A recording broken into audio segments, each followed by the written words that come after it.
Welcome to Creating Yourself podcast. I'm your host, Paige. This is an inspirational podcast where guests come on and share their real life stories.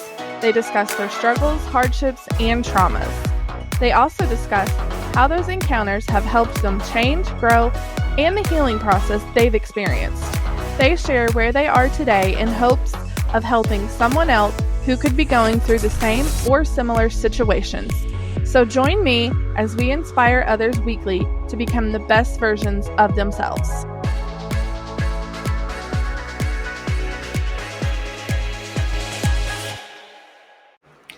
Hey y'all, welcome into another episode of Creating Yourself podcast with me, your host, Paige. Today I am excited to have on Julee. She is the owner of Lighthouse Investigations in Austin, Texas. She was in an all-girl rock band for 13 years, and she also had a company, a low-carb hot cereal company. So I'm excited to have her on and hear her story. Hey, Julee, how are you? Hey, Paige. Thanks for having me on. Yeah, absolutely. Listen, I am super excited to hear about your companies and what you've done and your life. So I'll just let you go ahead and get right to it. Okay, ask away. Yeah. So, I mean, you sent me a message on Facebook and was like, I would love to be on your podcast. I'm super interested because I had made a post about looking for guests and stuff. And I think the one thing that you sent me that jumped out to me was that you owned a private investigation company. And for me, that is like, listen, all things private investigation, I am obsessed with because I feel like as women, like that's just like in our intuition to like investigate things. And so when I saw that you owned a private investigating company, I was like, okay, I got to get this lady on because I'm obsessed. You know, that's pretty common, actually. I get a lot of clients and potential clients that say, I've always wanted to do this. How did you get into this? I want to do it too. Yeah. And honestly, for me, I sort of fell into it. It was not my plan. I was freshly married. I was 52 years old. I was just going to kick back and retire and do genealogy. My husband made a lot of money and I didn't need to work. But I was in a custody dispute for my grandson. My son and I were working together on it, and we hired a private investigator, and he said, I was helping him, and he said, wow, you're really good at this. And he said, get your license and come with me. And I laughed and said, you're kidding. And he said, no, I'm not kidding. Get your license and we'll do great things together. And so I did, got my license, had no idea anything about this world. But I started working with him briefly, and then I left for a larger, more well-established company, and I was managing that company for quite a while. And then my lead investigator, Cindy, and I left to co-found Lighthouse Investigations, and that was 10 years ago. And since then, we've been busy every day.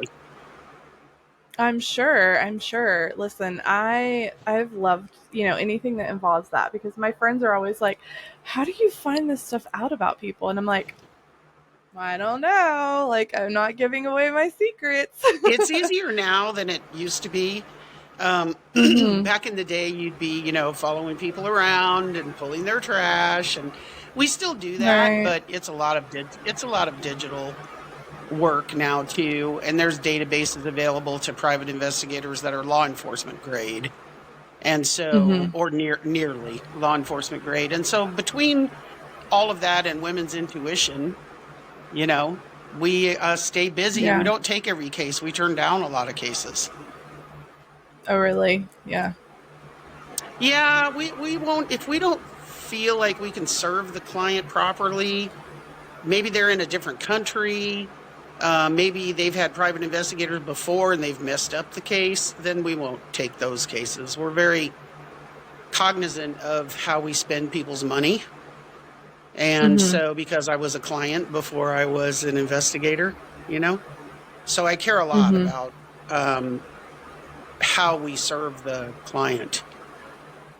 Yeah, that makes sense. Because I feel like, certain people could definitely mess up a case too, because you always hear when you watch like true crime things, families are looking into it too extensively and essentially ruining the case, or conflicts and that sort of thing. So I feel like that's definitely possible. Well, we had to be very careful. We learned in the beginning, don't give the client too much information while the case is ongoing, because tempers can get hot and people can get hurt. And so we're very careful. We Yeah. do a lot of Yeah. child custody and infidelity cases, and those are the most emotional of all. Yeah, I'm sure. Yeah. Yeah, I feel that. My current boyfriend, we're dealing with kind of like child custody with his Oh, are ex-wife, you? and it's yeah, It's it's never, a that's never lot. fun. Wow. Mm-mm. No, it's a Yeah, lot. that's I'll say keep that. you up at But night kind of thing. oh yeah, for sure, We'll it's a call a lot. PI if you need one. I don't know. I think listen. Sometimes I think I handle it enough myself because I find stuff out, and he's like, Well, and "Where that's, did you find this?" And I'm like, I encourage clients to find out as much as they can, but when it comes time to go to court, you definitely want a yeah, licensed agency that knows the judges and knows the lawyers and. right. Yeah, that's true. Yeah, Hmm.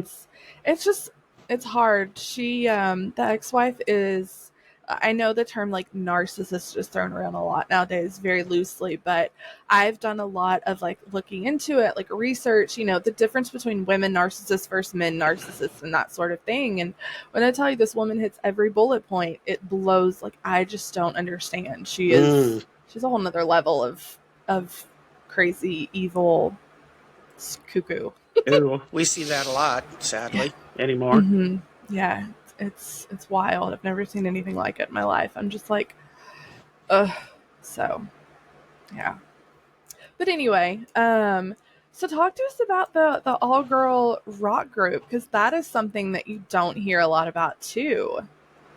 That was a long time ago. That was back in the 80s. I was freshly divorced. I had 2 kids. I was 22 years old, high school dropout. My dad, who was a wealthy builder in Bellevue, Nebraska, had said, honey, if you marry that guy, you are going to be divorced at 22 with probably 2 kids, and I'm not going to help you. So don't do it. And I said, no, Daddy, I love him. And he said, well, I'll give you a nice Right. wedding, and then you're on your own. So predictably, he did give me a nice wedding. Thanks, Dad. And 5 years later, 2 kids, divorced, high school dropout, came crying to Dad. He said, no, sorry, figure it out. And so those were some really tough times. That was, I just had no idea what I was doing. I was still just a kid in my emotional maturity. And the only thing I knew how to do was sing and play guitar. And so I saw an ad in the Omaha World Herald for female singers, guitar players, bass players, and drummers for a Go-Go's type audition. And I gathered up all of my courage and my guitar, and I went to it. And there were 5 girls chosen. I was one of them. And we called it Tomboy. And we had a lot of success from the very first moment. I actually named it. Jeff Morris, our manager, said, I don't know what we're going to call this thing, y'all. And I said, how about Tomboy? And he said, that's great. Let's do that. And why don't y'all skip we don't need to do, sexy. We need to do cute and good rock and roll. And here, kiss these envelopes, and we'll send them to the local radio stations and stuff. And we've got a gig booked, and we're going to stay busy. And we did. We stayed busy for about 3 years. We cut 2 records. We played solidly from that moment on for 3 years. All over the Midwest. Opened for Three Dog Night and Steppenwolf and Foghat and some others. And that was really, really fun. And it got me off welfare into college. I had money to feed my kids and buy a car and buy more guitars. and that kind of thing. So it was, I'm very appreciative to Jeff Morris, who changed my life by accepting me into Tomboy and teaching me the ropes. Yeah. Yeah, I've heard of Stephen Wolf and Foghat. I've heard of those two. My dad's a big rock and roll fan, so I kind of grew up on Oh, well, then he would country, know. like '90s. Yeah, I've grew up on '90s country and like '80s rock and roll. So those and like Southern rock, you know. So those are like my two that I turn to for the most part. AC/DC is obviously my dad's favorite band, so Ah, that's the fun. I one still that. sing AC/DC now and then when I do Oh yeah, karaoke. Getting kind of old to yeah. be My doing all of even that now, but I do it anyway. Yeah, even my kids know who AC/DC is because my dad still like listens to the rock stations like locally and stuff. So even my kids will, pull that up. And my youngest kid's grandma, so his dad's mom, is huge into like she's a rock and roll person. So she listens to pretty much rock and roll, and his dad does too. So he knows a lot of like older rock and roll bands. So it's pretty Nice. Well, we're tell a her rock I and roll said. family. Yeah. So but yeah, so that's cool. So like you traveled all over the country and doing that. Did you ever was there ever a time during all of that where you were just like, is this going to end, and like how is it going to end? Like were you ever worried about that? Not in Tomboy. In Tomboy, it was all Mhm. just do what Jeff said, pretty much, and play the gigs where show up where he told us to show up, and he would have everything set up. Mhm. He would book the gigs. After 3 years, I left because I wanted to run my own band naturally, Mhm. and that's just Right. me. And Yeah. That started. entrepreneurial spirit. Oh, totally. I was cool for three Yeah. years and I loved it so much and I'm very appreciative. But after 3 years, I knew it was time for me to jump off and do my own thing. I wanted to do harder rock. And I kind of wanted to go in a bit of a different direction than Tomboy. So I left, started Mhm. Denim and Lace. It was also an all girl band, 5 members. And we moved to California shortly thereafter. Mhm. So that was an adventure.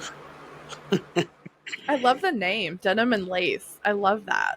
Yeah, we liked it too. And it was fun because clothing wise, we could kind of play off of that for photographs and stuff like Mhm. that. So that was fun. Yeah. We had really good times in California. And then we toured quite a bit. Every summer, we would go out for 6 or 8 weeks and we would go to Canada. My dad had an island in Canada, so we would go to Canada and do that Cool. and play up there. Mhm. And the border guard in Canada wasn't so sure about letting us in, but they did. And so, Mhm. that's how all of that went. And that went on for several years. And after that, that lasted until 1997. I moved the band to Austin, Texas in 1991 because I thought there would be better opportunities for us here. And there were. Mhm. We were gigging as soon as we got here. And we were here for Mhm. several years playing before at 37, I finally said, I'm done. Yeah. I can't sing another AC/DC song. I'm done. Yeah. Yeah. Yeah. So talk to us about some of the other companies that you've run and how Well, those after went. that, I I owned a low carb store with a friend of mine, and it was the only one in Texas, and we had low carb foods and books and stuff like that. And I kept thinking, man, if Mhm. someone could come up with a hot cereal, they'd make a killing. People kept asking me, do you have low carb hot cereal? And I was like, no, nobody does. And then I thought, Mhm. I could figure that out. I could figure out how to make Mhm. that. And so my grandson and he was only 6 at the time, we came up with the Mhm. recipe for this low carb hot cereal. And I pulled in my best friend at the time and 2 partners, and we started Low Carb Success. And we sold that hot cereal, Flaxomeal, all over the world. And we went Mhm. from selling 12 bags to selling 12 pallets within about 3 months. And Oh so that wow. lasted for a couple of years. And then those people squeezed me out of my own company, the company that I started. Wow. And that was one of the most painful realizations of my life. That just because Yeah. you think people are your friends, or you think they're with you, or you think that they're moral and just, maybe they're not. And so that was a really tough realization for me about human nature. Since then, I have no hard feelings towards any of those people. It was all part of my path to learn what I've learned. So after that, when they squeezed me out of that company, I started my own company the next day. It was called Graham's Gourmet. I had several investors, mostly family, and came up with a sweet cinnamon pork rind that we did $1 million in sales our first full year. And Wow. that was the vindication that I needed. Yeah. I can't tell you how satisfying that was. I bet. Yeah. And it was after a few years at Graham's Gourmet, the low carb industry tanked, and the company was dying, and we shuttered the doors, and that was it. And that was very, very difficult for me. I had purchased a house. I had purchased cars for my kids. I had purchased cars for myself, and we lost all of it. Every single thing. And that was in 2005. My parents came along. Not the same dad that said, "No, I won't help you," but my stepdad. Yeah. And my mom came along and said, "Honey, we're not going to let you and the kids go down in flames. Pick out a house with an acreage somewhere in Austin, and we'll buy it for you." Wow. Thanks, Mom and Dad. Right. Yeah. And so they did. And that's where we live now. And I'll show you. We don't need to show any of our listeners this, but I will Yeah. show you that this is what we bought.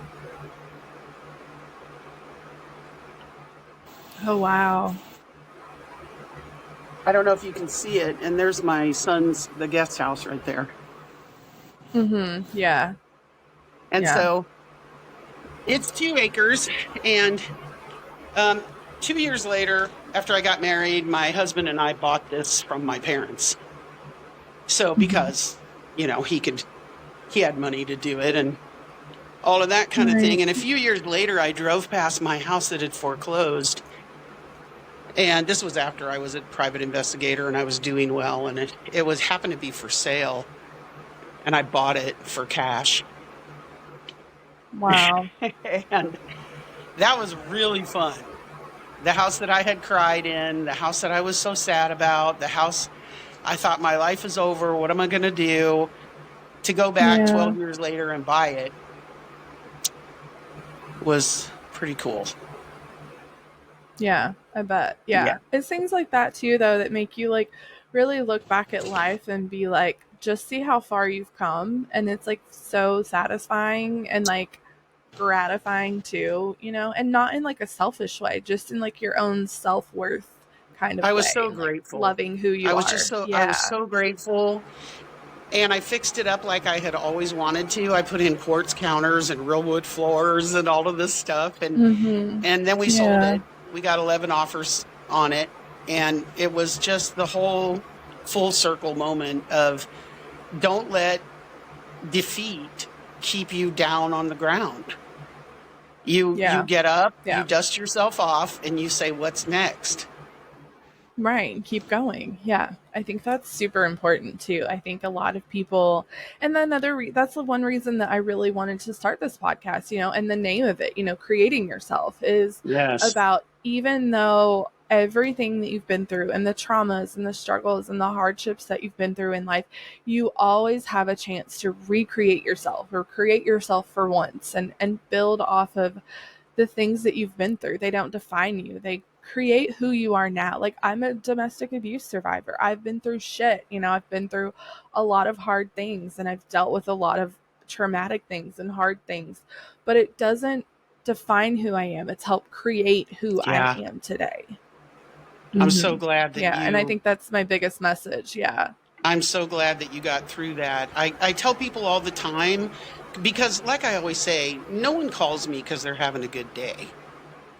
People call me in Right. investigations because they are freaking out.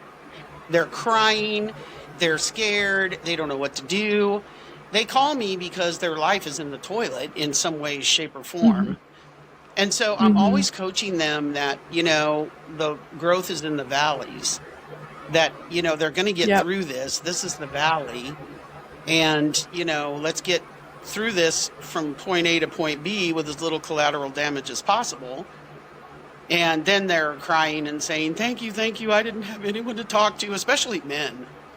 Men who call oftentimes haven't told anyone else that Exactly. their wife is, they think their wife is cheating or something like that.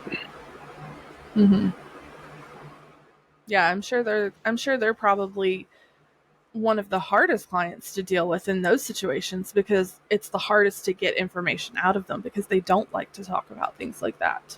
Well, by the time they come to me, they're itching to talk.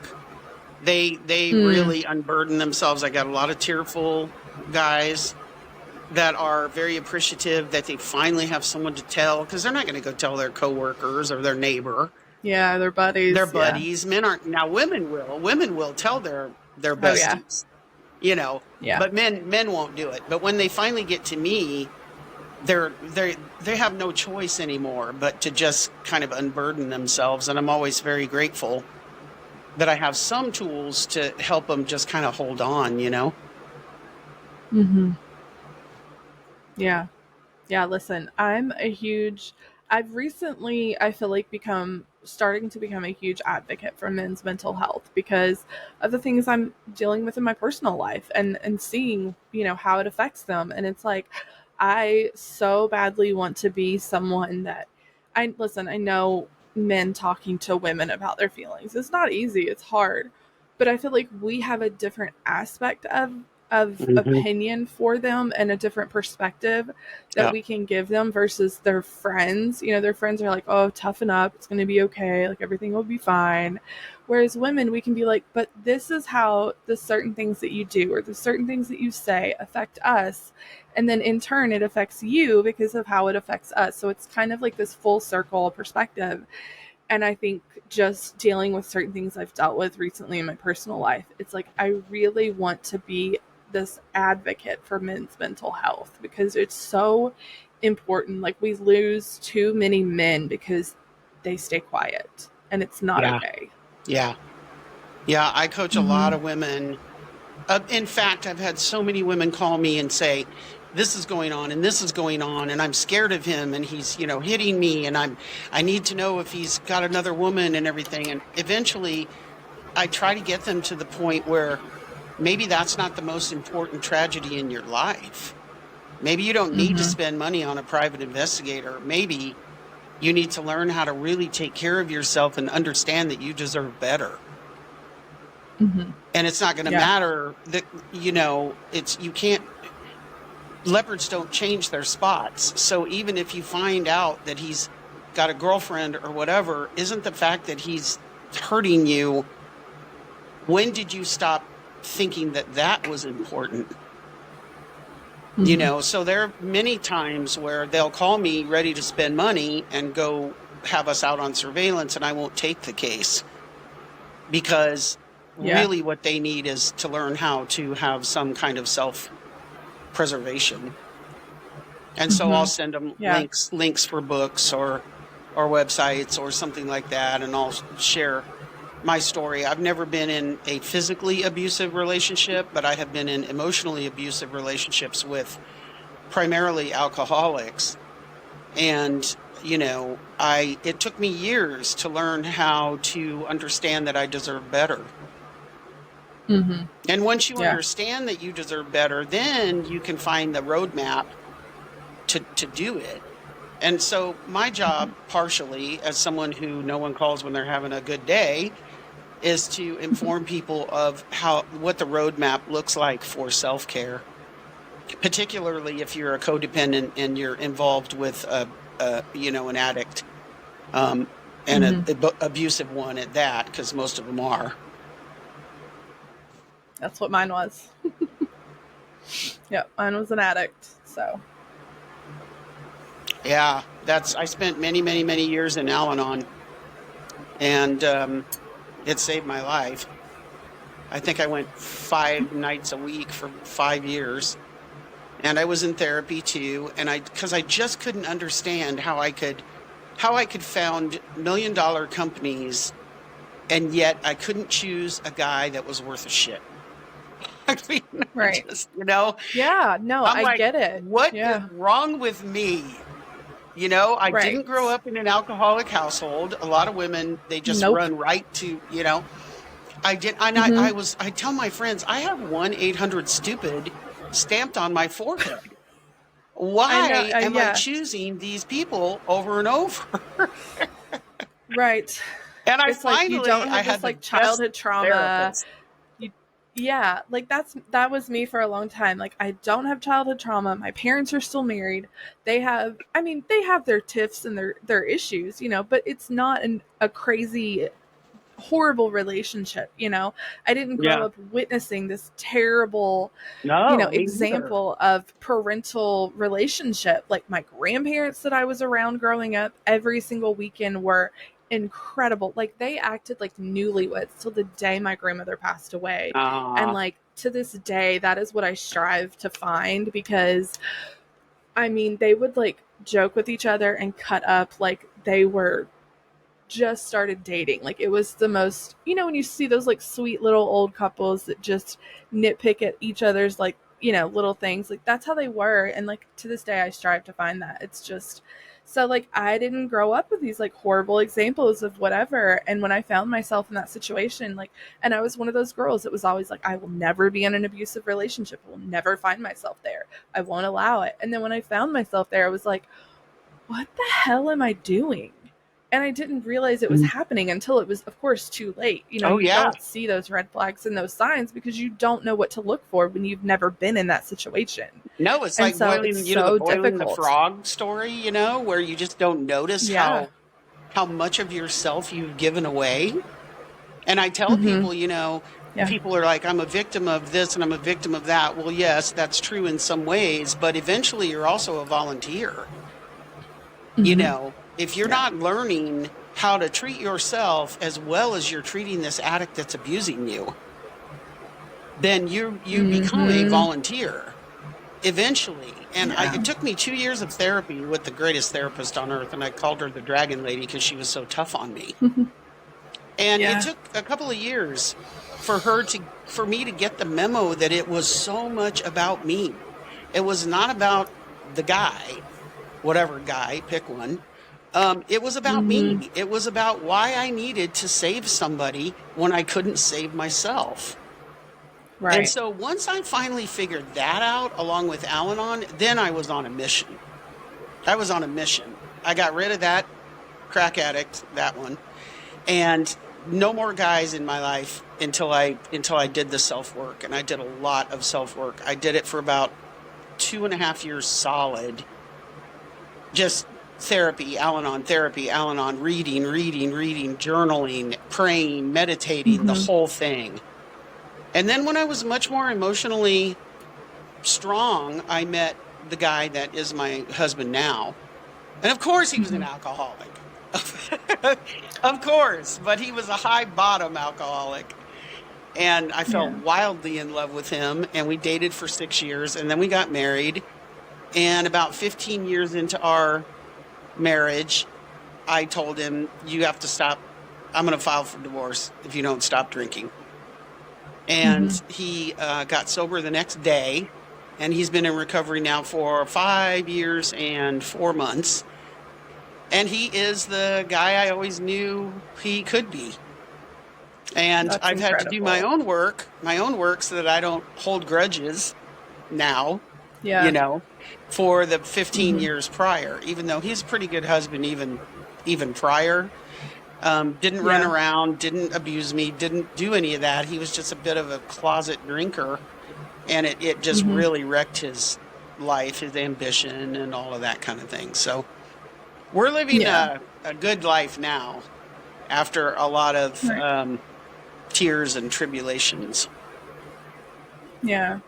Listen, it's hard too, and I feel like when you find the person that you feel like you're supposed to be with, it's like those things, it's not like you overlook those things, but you see past those things to see the better person that's beneath those. No doubt. I knew he And was that's an hard for alcoholic other early on. and that's really hard for other people to understand, like on the outside. And I kind of feel like that's what I'm dealing with currently is like, even though he can sometimes be, cranky or, quick to be angered or certain things like that, and it's like I have issues too. I can be snappy Exactly. at the drop of a hat, and it's like, you see all these what other people are like, well, I don't understand why you deal with that. And it's like it's not dealing with it, it's seeing past the flaws, because that deep down there is an amazing, incredible human being there. They Mm-hmm. just are dealing with things that they don't know how to deal with. And it's like you said, I've done so much healing work on myself. I'm 5.5, almost 6 years out of that relationship, the abusive one, and I've done so much work on myself, and I feel like I have so many tools to provide Yeah. him, to be able to help him through what he's dealing with. And I want to Yeah. be able to help him. And it's like, I don't want to be able to Yeah. help him to quote unquote fix him. That's not what it is. It's because I see that there's this incredible, amazing, powerful, strong, great father, great, like, could be this amazing, like, husband eventually type of person under there. He just doesn't realize it in his own head. And that's hard Yeah, for I people to think get. it was the same way for me. James, my husband, was Mm-hmm. everything I ever wanted. The only thing Exactly. on the con list was the addiction. And it's Mm-hmm. kind of like saying, well, the only thing that bothered me today was the tornado that totally wrecked my house and my whole life.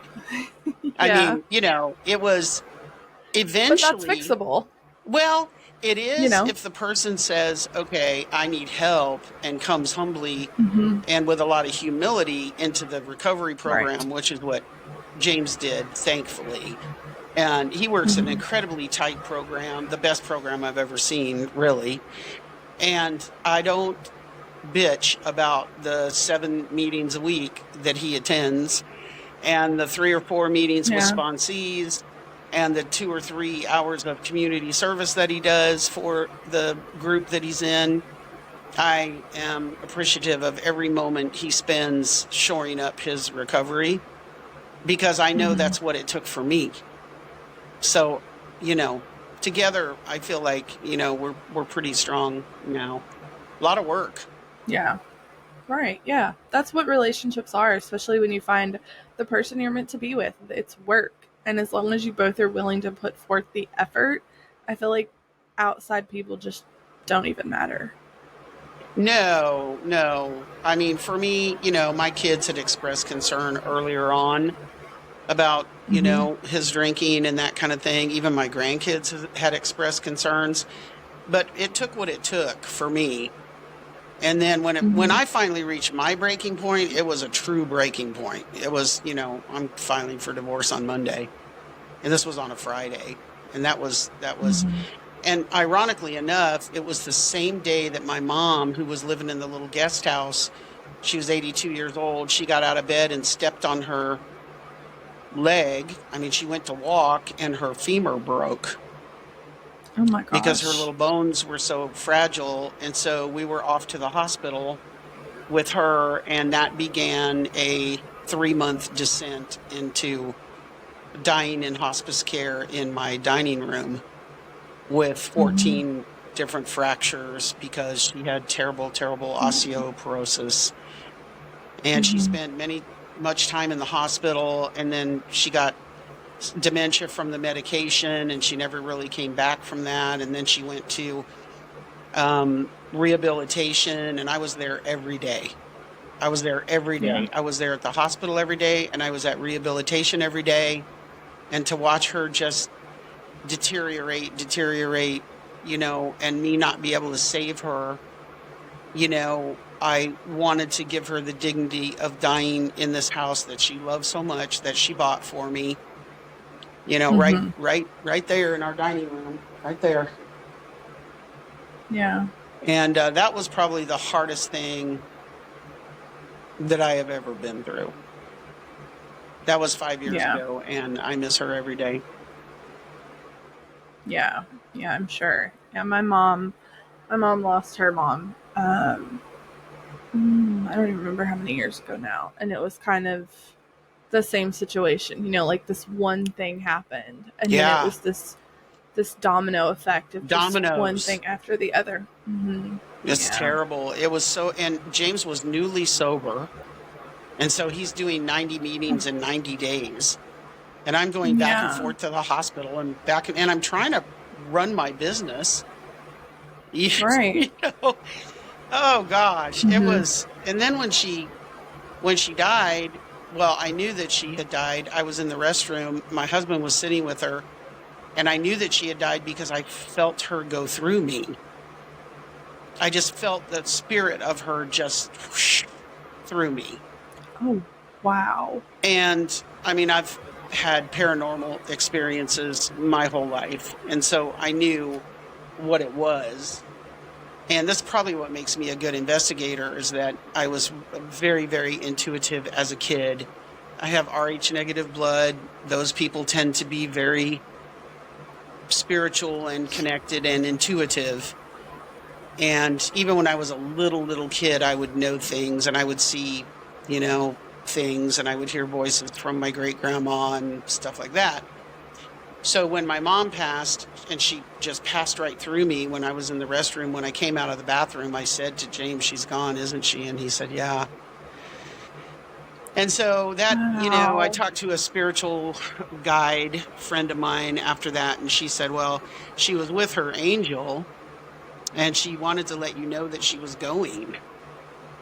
And so she and her angel just breezed right through the bathroom where you were, so you would know.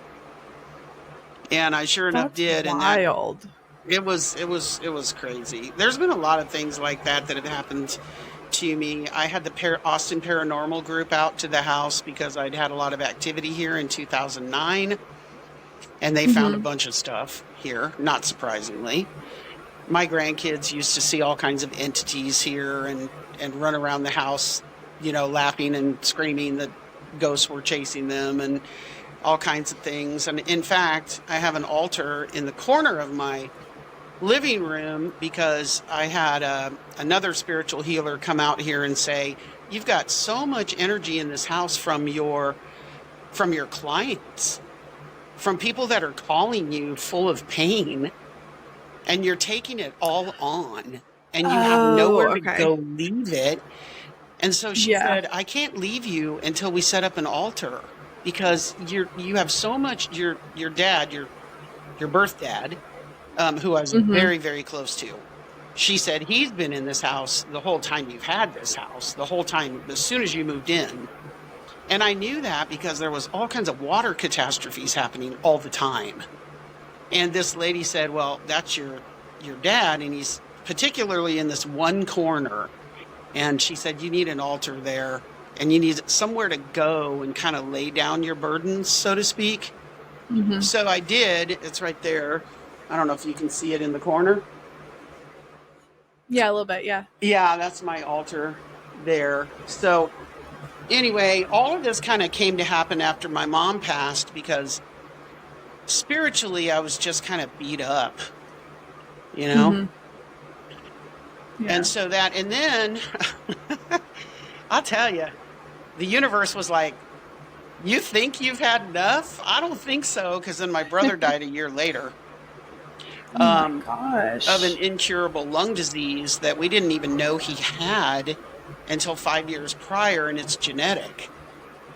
And Oh so gosh. the first thing he said when he was diagnosed was, "Sis, I have alpha 1 antitrypsin disease. You need to go get checked." because guess what? I got it from mom and dad and it's going to kill me. And I'm like, what? I don't have any lung problems. Right. He said, yeah, yet. So I went and got checked and I do have it. But I only have one, whatever they call it, AOL, only one gene. I only got one gene from one parent. My brother got both and it killed him. So I did get one gene. So the doctor's like, you have to be very careful not to be around smoke. And, I played in bands for 13 years. Oh, so wow. I was around smoke every night, all night. 24/7, Yeah. Yes. So, but I haven't had any real issues with it. I'm so grateful. But then I came down with cervical cancer like 3 months after that. So that was fun. Stage 2, level B, I think it was. And I had to go through 6 months of radiation and chemotherapy. I had a gigantic cervical tumor, malignant. And so that was just a couple of years ago. I've been declared all clear for about 2 years now. But that was a real challenge. That was a mind over matter thing. When I'd go on the radiation table, I had to hold still for 20 minutes. Oof. And the thing would be clanging and clanging above me and all of that. I never opened my eyes once. I had 37 external radiations. I never opened my eyes once, and I would just meditate the whole time. I learned how to meditate and picture this blue healing light coming in through the top of my head, going through my whole body, healing my eyes, my throat, my thyroid, my torso, my cervix, all of this. And my radiation expert, Jacob, whenever he'd bring me out of the thing, he'd say, you're the only person I know that smiles during radiation. Because they could see me in there, Yeah, right. And I'd be smiling in spite of their terrible music that they would play. And so when I got the all clear from my oncologist, he said, Julie, one of the reasons you came through this is because you knew you were going to.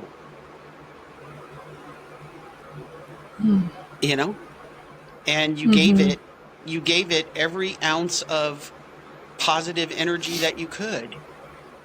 Yeah. And, not everybody comes through it. Not everybody's story is like that. And I know there's a lot of people that don't make it that have just as good of an attitude as I did or better. Yeah. But if I could tell anybody anything that's going through cancer treatment, it would be to grab a hold of it like it's the thing you get to do and not the thing you have to do. Meet the people, make connections, encourage people, talk to people, laugh. Right. We would have a great time in chemotherapy because I was there all day. And I'd make so many friends. It was both terrifying and amazing. Yeah.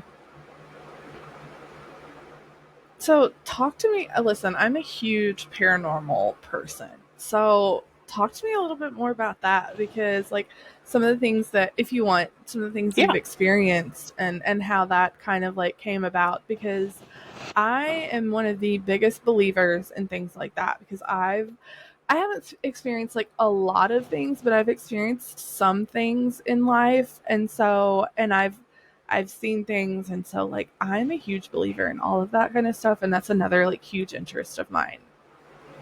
Well, I knew when I was really little that I was different somehow. I would look up into the window where my grandpa died in the old house in Bellevue, and I never met him. But I would look up in that window and I would feel him in that room.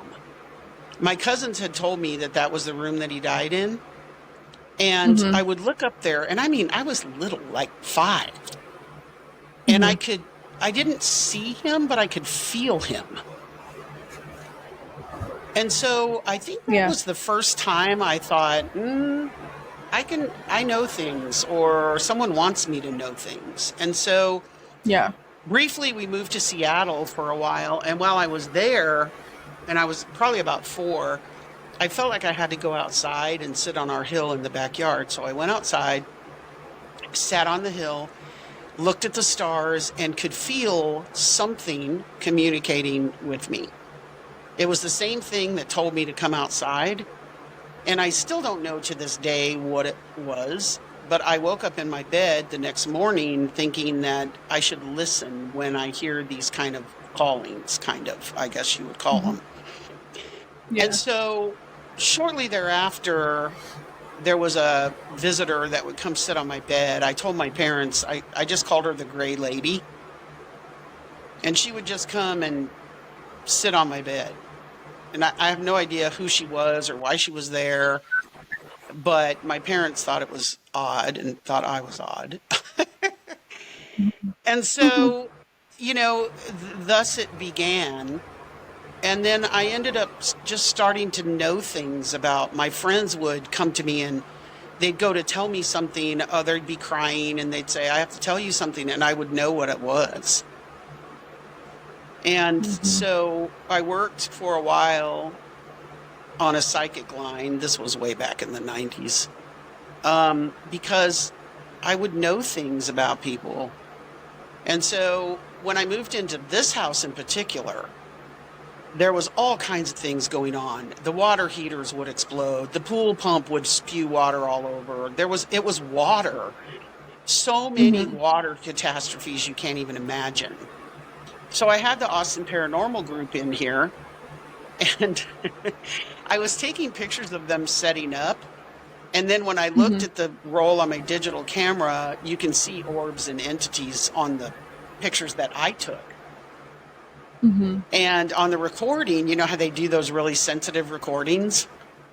Yeah. You can hear this voice say, my God, as the people were setting up.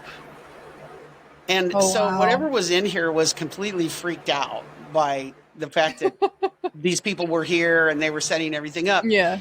So the lead person from the Austin Paranormal group, Amanda, she said, I feel like there's something in this house that's causing you a great deal of trouble. And I was like, yeah, I bet I know what it is. I've got a gun in this house that my dad took off a dead Nazi in World War II. And she said, let me see it. So we went upstairs. Halfway up the stairs, she says, okay, you've got activity right here on the stair landing. And get this, that's where the photograph I took has this weird streaky thing. I'll send it to you. This weird streaky entity on the stairs. So she felt that on the way up. We went up into my closet and I took out this old case that has this gun. And she didn't even want to touch the case. She said, oh, this is so dark. This is so. And I'm like looking at her like, oh, God, right? And she opens the lid and she picks up this gun like this. Like she didn't even want to touch the thing. And she said, this is a lot of your entities here that are dark, that have caused your kids trouble, that have caused you trouble. Get rid of this thing. And I was like, get rid of it. I'm like, I'm holding it for my son, who it was gifted to my son when my dad died. My dad was a hero in World War II. And she said, has your son had trouble? And I said, boy, has he ever. And she said, well, you can look at this as the reason for his trouble. And I said, my daughter has too.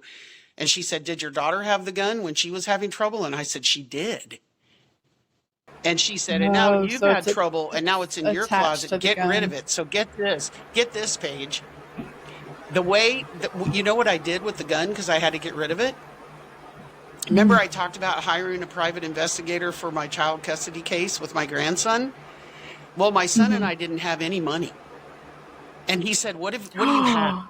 What do you have that you could trade? Yes. You traded the gun. We gave him, he was really interested. I said, well, I was laughing and I said, well, I have a haunted gun that my dad took off a dead Nazi in World War II. And he's like, oh, let me see it. And so I brought it downstairs and he was like, okay, I'll do a couple days of investigation in exchange for this gun. And we were like, great. Wow. So he took Have the it. gun. Take it. He took the gun, and he's the one that said, hey, you need to come with me and be a PI. So in a Mm-hmm. roundabout way, it was the gun that my dad took off a dead Nazi that made me become a PI, that started this That's 15-year crazy. career Yeah. that has helped, hundreds, if not thousands of people, and has Mm-hmm. done more for me in my life than any career I've ever had. And it was because of that gun. But the ironic twist to the thing is, a few months after I wasn't with that guy anymore, that company, I talked to his soon to be ex-wife, and I said, what's going on with blank? I don't want to say his name. And she said, Yeah. oh, he went crazy after you gave him that gun.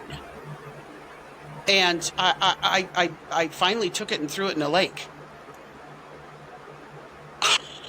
Oh, no. I know. And I'm kind of like, but Wow. uh, so, and honestly, that guy is crazy still to this day. Still to this day. So That's. since then, I've had this house saged and cleansed and Mm-hmm. holy watered and prayed over about 6 times since that gun was in Yeah. there.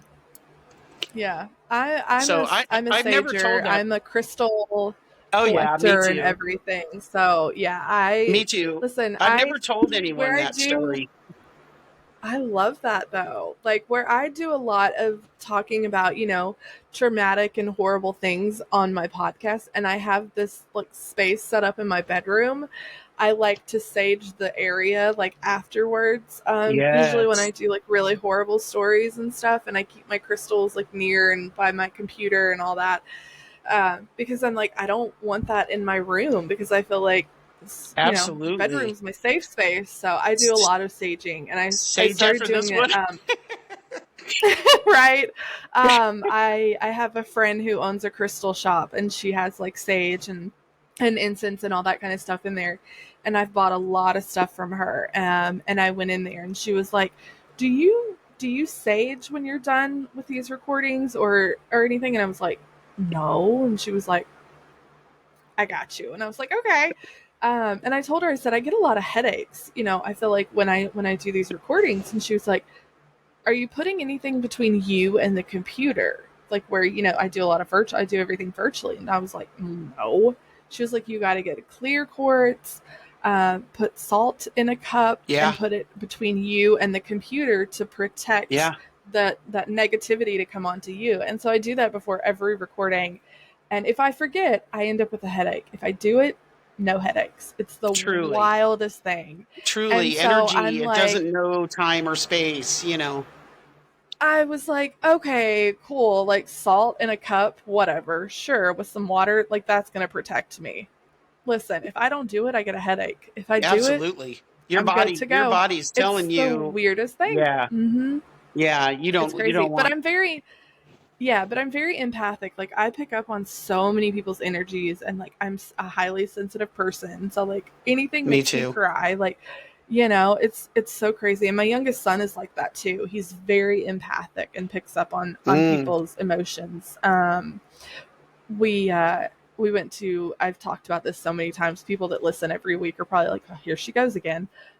With this story. But I went to a Renaissance fair. We went into a crystal shop, and on the way there, we talked about how empathic he can be.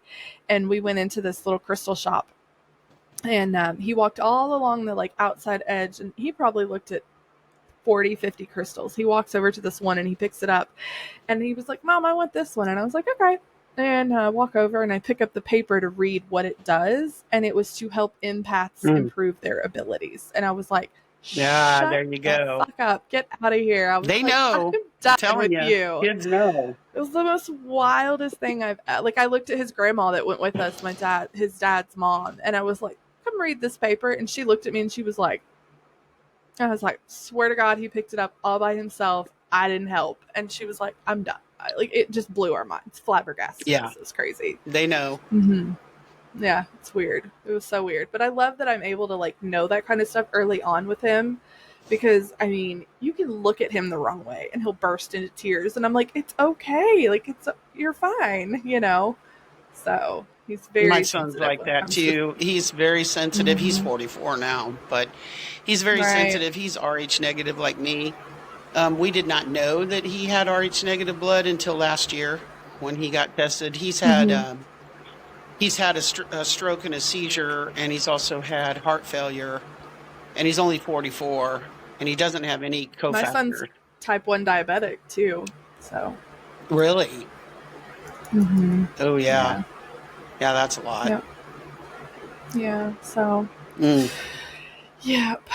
But yeah, so I'm very much into the saging and all of that sort of stuff. Oh, So I know what I I forgot to understand tell that. you was when I was 13 in Bellevue and I was walking down the street with a friend of mine and she stopped to tie her shoe and I was standing at the crest of this hill, I saw a gigantic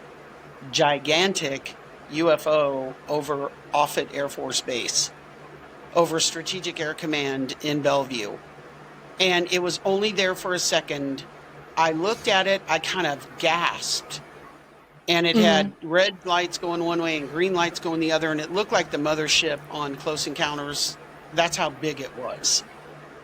It Wow. was gigantic. It covered about a quarter of the sky, which was most of the Strategic Air Command base.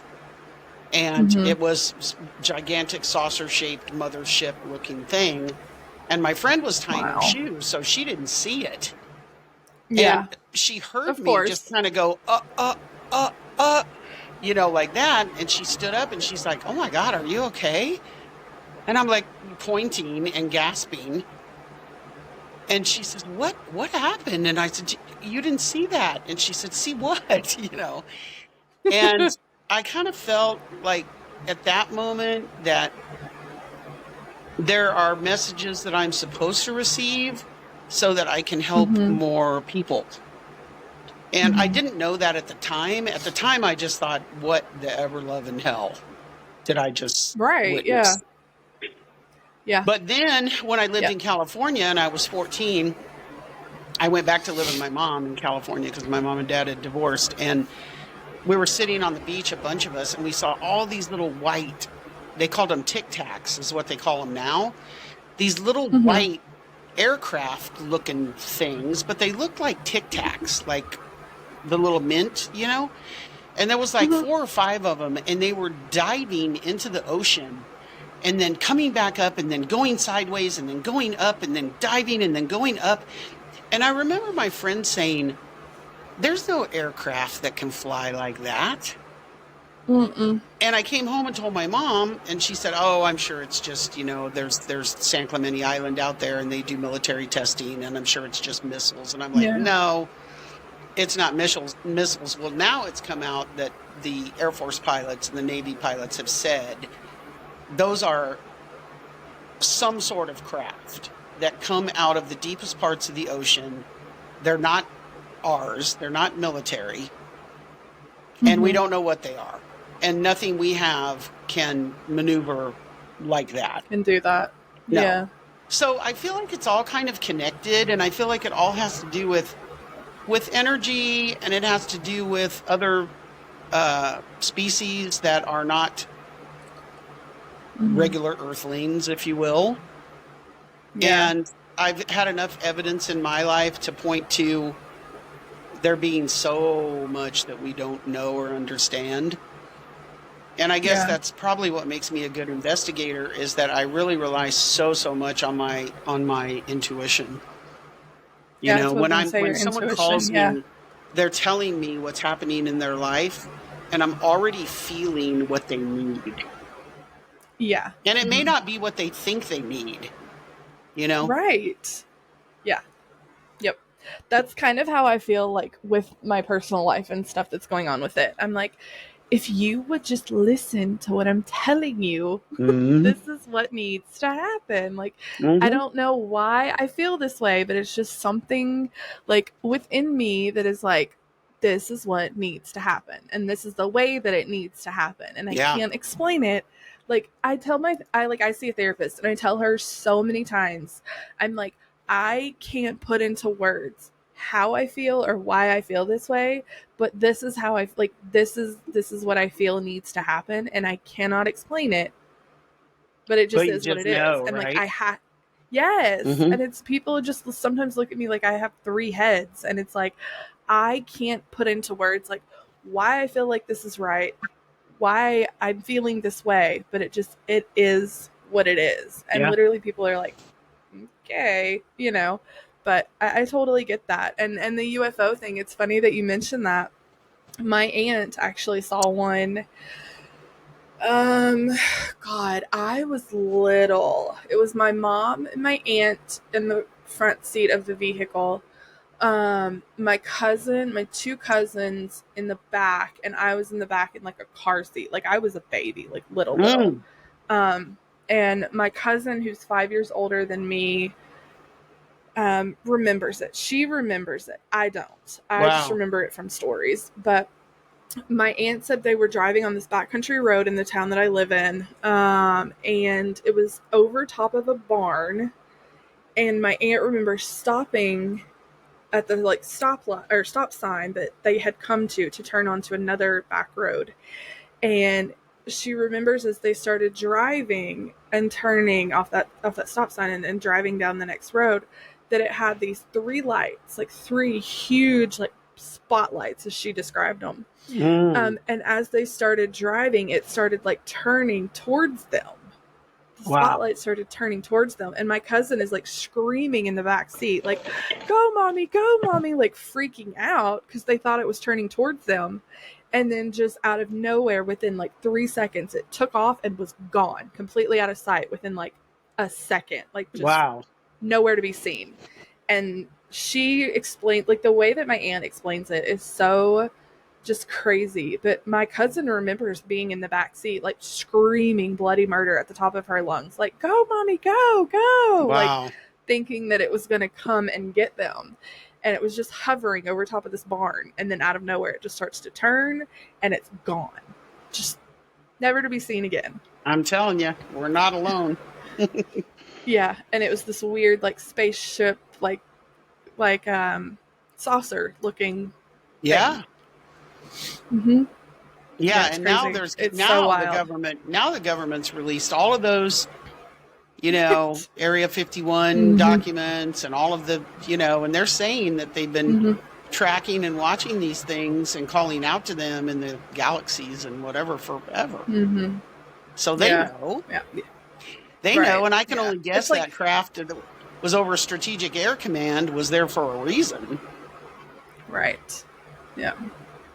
It's wild. Like there's so many Hmm. conspiracies out there, but at this point, like I feel like millennials, like our age, like my age group is so just like, listen, you could tell us there's UFOs, and at this point we're like, come in and have dinner with us. Like we've experienced so much in our generation of like shit that we're like, all right, cool, whatever. We don't care. You Truly. know? Truly, for It's us, for wild. boomers are sort of just like, oh, it was a miracle I learned to get away from my flip phone. For Mm-hmm. boomers, it's a whole nother thing. The young people that I meet are much more progressive in their thought process, that there may Mm-hmm. be things out Yeah. there that they're not, um, don't meet the criteria of quote unquote normal. Mm-hmm. Boomers, if anything, it's not quote unquote normal, they freak out. I mean, I'm not one of those, but most of them are, Right. you know. Yeah. Yeah, for us, it's just like, listen, we've been through like 9/11. We've had like so many mass school shootings. We've had Ugh, COVID. We've had like, UFOs talked about our whole childhood. We had the little spaceship, the little submarine thing go down, and that happened. And at first we were like, what are you doing? Why are you doing that in the first place? Like, what? You know? And, it's true. like And you the, guys so, have, being digital kids, the first generation right, that right. really, We've learned all grew of up that. digitally, Mm-hmm. you know, you've got Yeah. everything coming at you so fast all the time, 24 hours a day. We didn't have Yep. that. If we wanted to talk to someone, we had to get on our bike and go down the street, Right. Yeah. or go bang on a Yeah. door. And if people were mean to Right. us, it was just the people at school. It wasn't 10,000 people on the Yeah. internet.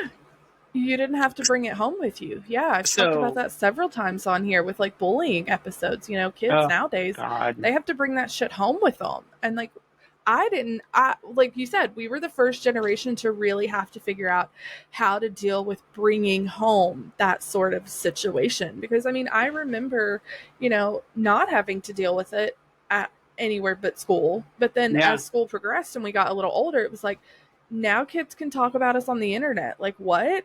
How do we deal with that? How do you We have been the even, and how generation do you of stay safe? how to figure things out.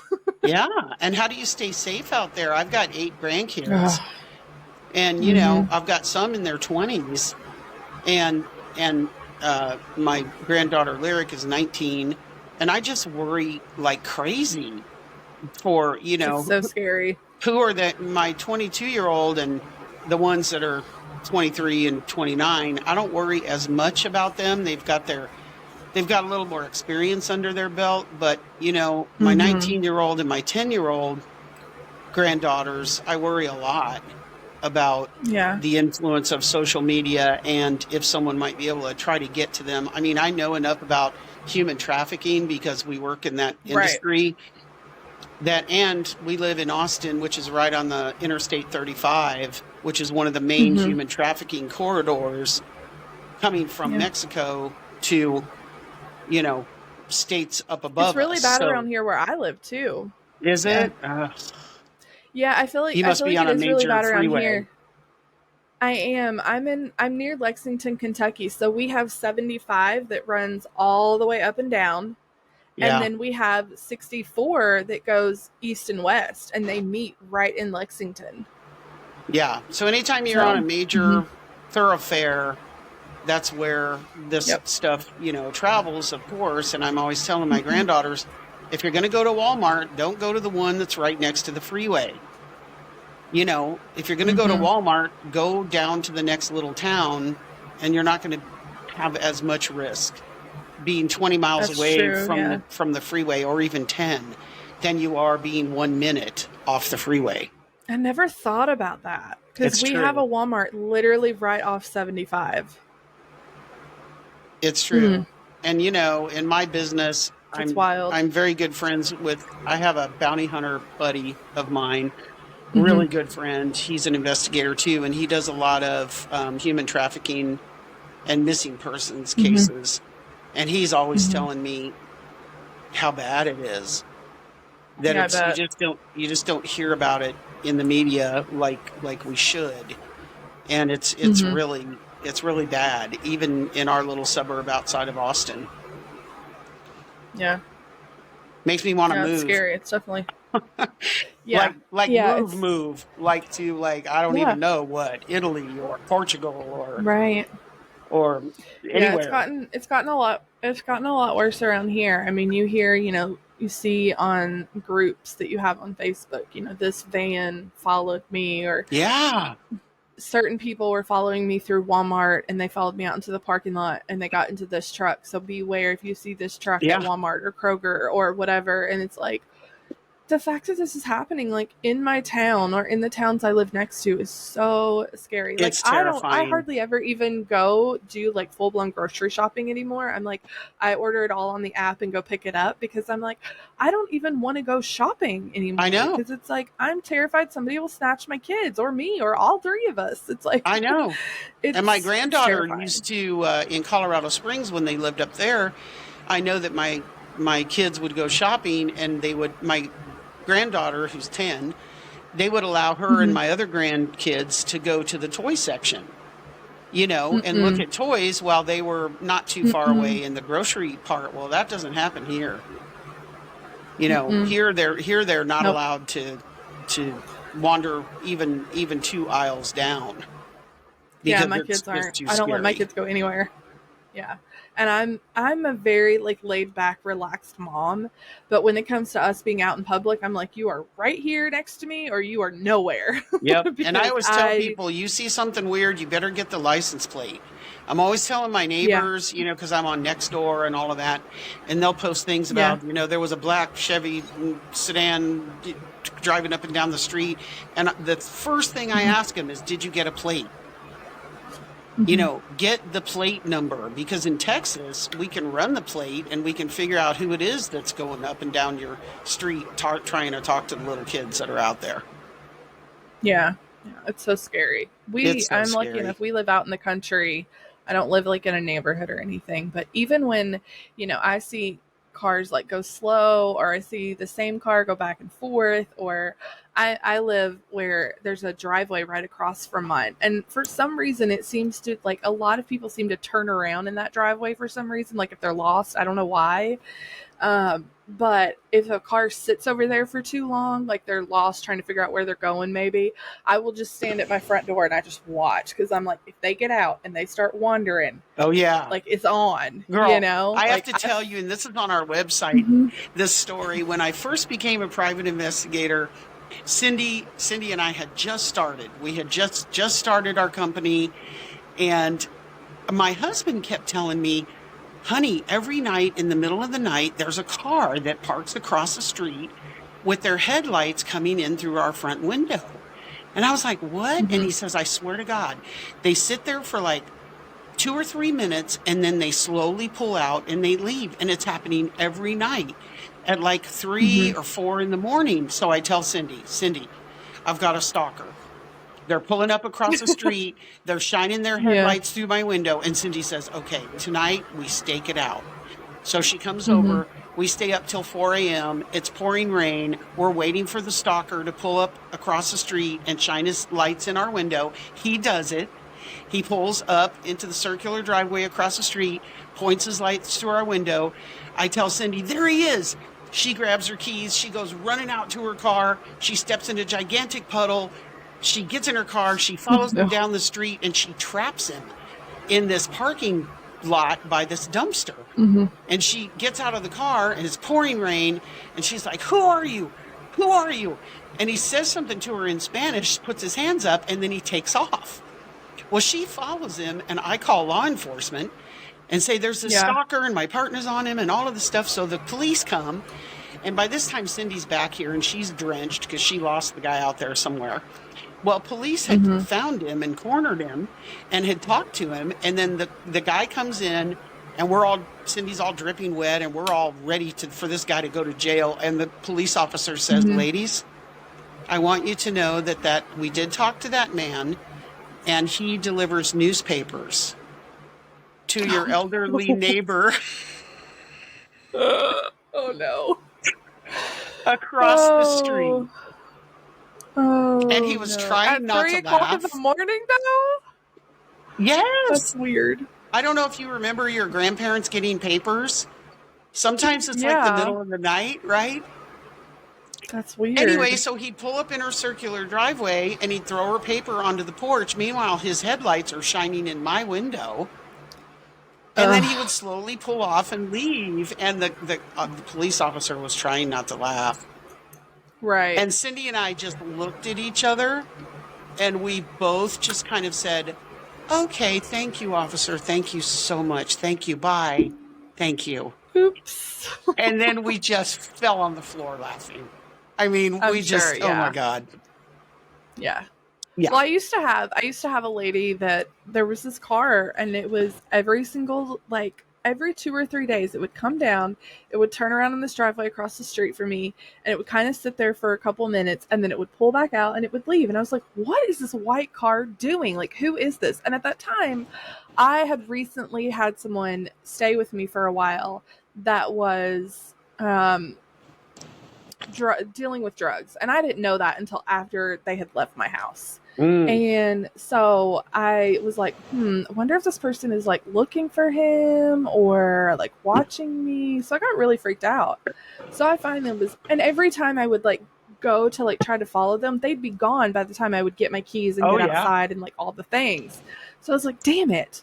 So I happened to be going out to my car one day as they pulled up into the driveway, and I was like, yes, this is my chance. So I go out and I get my vehicle, and they pull out, and I start following them. And they go down the street, and they pull over into this, like up to a mailbox, and they get mail out of this mailbox up the street. And I'm like, well, that's old people live there, like elderly, like 70, 80, year old people. And I'm like, well, that's weird. What are they doing? So I go on up to the end of my street, and there's a spot where you can kind of pull over there out of the way. So I sat there for a few minutes, and I'm like, I'm going to wait. So here comes this car, and they pull and they keep going. So I follow them, and they eventually up in town, they could pull into this like check cashing place. And there's a couple other businesses there, and they park, and I look in the window, and it's this 70, 80-year-old lady. And I was like, really? I don't know if she was just coming down here to turn around because it was easier than pulling out of her driveway down the street, the opposite direction. I don't know what she was doing, but I guess I freaked her out, because after that, I have never seen her come back down here and turn around again. That's weird. She probably was just out, as they say, I'm out wandering around, like if you're from Iowa. Yeah, I don't know, but I guess I freaked her out, because she never come back down here and turned around again. So poor thing. You stinted her life of crime. Well, it freaked me out. So I just wanted to do my due diligence and make sure it wasn't somebody crazy. No doubt. You should see me whenever I'm anywhere out and about. I'm watching people behaving badly. I'm getting license plates just in case. They're driving crazy. They're texting and driving. Yeah. I'm getting their license plate just in case. You know? I'm sure. Once an investigator, always an investigator. For sure, yeah. Well, listen, Julie, it's been a pleasure to have you on. I have absolutely loved it. I think that what you do as a business is, I'm sure it's stressful and exhausting, but I'm sure it has its fun moments too. So all day, every day, it's fun. I swear. Yeah. It's the most fun I've ever had in a career, and that's saying something. Yeah. And probably never going to retire, I don't think. Yeah. Yeah. Well, I've loved having you on. If you want, if you want to give people your information, if they want to contact you, you're more than welcome. Okay. Yes, please contact us. Yeah, go ahead. Yeah. But I've loved having you on. I've appreciated having you on, hearing your story. I definitely want to keep in contact with you for sure. Let's do it. Yeah, for sure. So, but yeah, I've loved having you on. Thank you, Paige. Keep up all the good work and everything. Love what you're doing. I listened to the one with Mr. Boggle. Oh, with Ken? Yeah. That was great. So great. Yeah. That was so great. Listen, I'm gonna go look at his stuff. If you haven't watched the show, if you haven't watched the show he was on, it's amazing. When I tell you that they see some real shit, they see some real shit. Yeah. I don't doubt that one bit. So I'm gonna be looking at Ken's stuff, because I thought that was pretty cool. I love what you do, girl. This is the whole thing. Thank you. Blaze your own trail, Yeah. Thank you so much.